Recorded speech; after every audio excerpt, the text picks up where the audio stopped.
South film ఇండస్ట్రీలో ఓ మహారాణిలా వెలిగింది. తమిళ రాజకీయాల్లో ఓ నియంతలా కొనసాగింది. తన మాటే శాసనం, తన చూపే చట్టంలా బతికింది.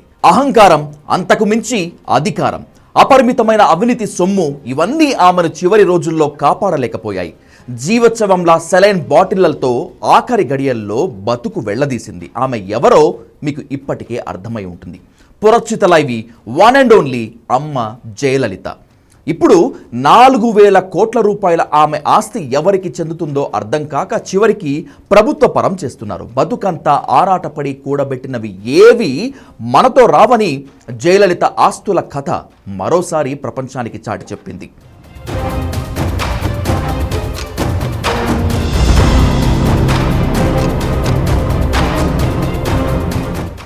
దివంగత ముఖ్యమంత్రి జయలలిత ఆస్తిని తమిళనాడు ప్రభుత్వానికి అప్పగించేందుకు ప్రత్యేక న్యాయస్థానం చర్యలు చేపట్టింది. ఫిబ్రవరి 14, 15వ తేదీల్లో వాటిని అప్పగించాలని స్పెషల్ కోర్టు జడ్జ్ అధికారులను ఆదేశించారు. జయలలిత అనుచరులు, సహచరులు, పార్టీ నేతలు మింగేయగా మిగిలిన ఆస్తుల విలువే ప్రభుత్వ లెక్కల ప్రకారం 4,000 కోట్ల రూపాయలకు పైగా ఉంటుందని అంచనా. మార్కెట్ విలువలో ఇది చాలా ఇంకా ఎక్కువగా ఉంటుంది. 1,562 ఎకరాలకు సంబంధించినటువంటి పత్రాలు, 27 కిలోల బంగారం, వజ్రాభరణాలు, 10,000కు పైగా చీరలు, 750కి పైగా చెప్పుల జతలు, అత్యంత విలువైన చేతి గడియారాలు, 100 కోట్ల విలువైన బహుమతులు, ఇంకా అనేక విలువైన జ్ఞాపికలను తమిళనాడు, కర్ణాటక ప్రభుత్వానికి అప్పజెప్పనుంది.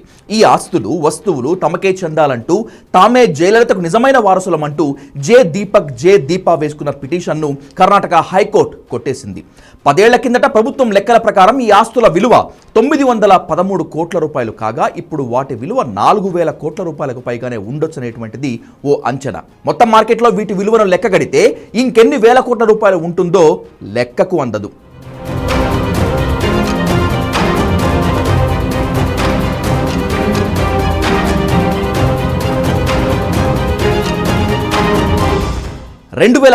డిసెంబర్ 5న జయలలిత మరణించే నాటికి ఆమె వయస్సు 68 సంవత్సరాలు. నిజానికి ఈ రోజుల్లో రాజకీయాల్లో అతిపెద్ద వయస్సు ఏం కాదది. డయాబెటిస్ ముదిరిపోవటం, ఒంటరితనం జయలలితను కుంగదీశాయి.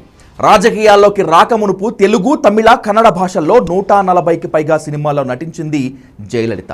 చిత్రసీమలో మకుటం లేని మహారాణిగా కొంతకాలం వెలిగింది ఆమె. తమిళ ప్రజలు పురచిత లైవిగా పిలుచుకునే జయలలిత 1991 నుంచి 96, 2001లో కొంతకాలం, 2002 నుంచి 2006, ఆ తర్వాత 2015 నుంచి 2016 డిసెంబర్ 5 వరకు, అంటే మరణించేంత వరకు ముఖ్యమంత్రిగా పనిచేసింది. మొత్తంగా 6 సార్లు తమిళనాడుకి సీఎంగా పనిచేసిన జయలలితపై అక్రమార్జన కేసులు నమోదయ్యాయి. 91, 96 మధ్య ఆమె విపరీతంగా అధికార దుర్వినియోగం చేసి అక్రమ ఆస్తులు కూడబెట్టిందని ఆరోపణలు వచ్చాయి. అప్పట్లో జయలలిత లైఫ్ స్టైల్పై ఇంటర్నేషనల్ లెవెల్లోనే డిస్కషన్ జరిగేది. ఆమె హయాంలో తమిళనాడు కలర్ టీవీ కుంభకోణం దేశాన్ని కుదిపేసింది. జయతో పాటు ఆమె సన్నిహితురాలు, మన్నార్గుడి మాఫియాగా పేరున్న శశికళ, ఆమె కుమారుడు సుధా కిరణ్, ఇలవరసి, ఇలా ఆమె చుట్టూ ఉన్న వాళ్ళంతా అప్పట్లోనే 100 కోట్ల రూపాయల అవినీతికి పాల్పడ్డారని కోర్టులో కూడా రుజువైంది. టాన్సీ భూముల కేసులో జయకు శిక్ష కూడా పడింది. అయితే మరణించే నాటికి ఆ కేసులు సుప్రీంకోర్టులో ఉండడంతో దీర్ఘకాల జైలు శిక్షను జయలలిత తప్పించుకోగలిగింది. మొత్తం మీద జయలలిత తమిళనాడులో అపరిమితమైన అధికారాన్ని, అవినీతి సొమ్మును పోగేయగలిగింది. ఆమె చుట్టూ ఉన్న వాళ్ళు జయ ఒంటరి జీవితాన్ని ఆసరాగా చేసుకుని దొరికినంత దోచుకున్నారు. చివరికి మిగిలిన ఆస్తులు ఇప్పుడు 4,000 కోట్ల పైచిలుకని ఓ అంచనాకు వచ్చింది కోర్టు. హైదరాబాద్లో కూడా జయలలితకు ఆస్తులుండేవి. అవి కొన్ని కబ్జాకు గురయ్యాయి. వీటన్నింటినీ ఏం చేయాలో అర్థం కాక చివరికి ప్రభుత్వానికి అప్పగించింది కర్ణాటక న్యాయస్థానం. సీఎంగా ఉన్న రోజుల్లో ఓ ట్రస్టును పెట్టి తన ఆస్తులు సేవా కార్యక్రమాలకైనా వినియోగించి ఉంటే అవి ప్రజలకు ఉపయోగపడేవి. సినీ నటిగా కంటే అందుకు 1000 రెట్లు రాజకీయ నాయకురాలుగా అపారంగా అడ్డగోలుగా సంపాదించి వెనకేసుకొని చివరికి వాటిని అనుభవించలేక పైకి వెళ్ళిపోయింది జయలలిత. చివరి రోజుల్లో అపోలో ఆసుపత్రిలో సెలైన్ బాటిల్స్తో బతికింది. జయ పేరు చెప్పుకొని శశికళ, మరికొందరు అన్నాడీఎంకే నేతలు తమిళనాడుని అడ్డంగా దోచుకున్నారు. అధికారంతో కళ్ళు మూసుకుపోయిన జయ ఇవేమీ లెక్క చేయలేదు. జయ మరణం అందరికీ గుణపాఠం. అంత సంపాదించింది, అన్ని వేల కోట్ల రూపాయలు, చివరికి ఏం చేయగలిగింది? అందులో 1 రూపాయి అయినా తనతో తీసుకెళ్లగలిగిందా? చనిపోయే ముందు కూడా చెడ్డ పేరు మూటగట్టుకుంది. ఒక నియంతలా వ్యవహరించి అందరినీ దూరం చేసుకుంది. అలా ఉంటేనే రాజకీయాల్లో మనగలుగుతామని వాదించింది. మొత్తం మీద జయలలిత ఆస్తుల కథ ఇలా విషాదంగా ముగిసింది.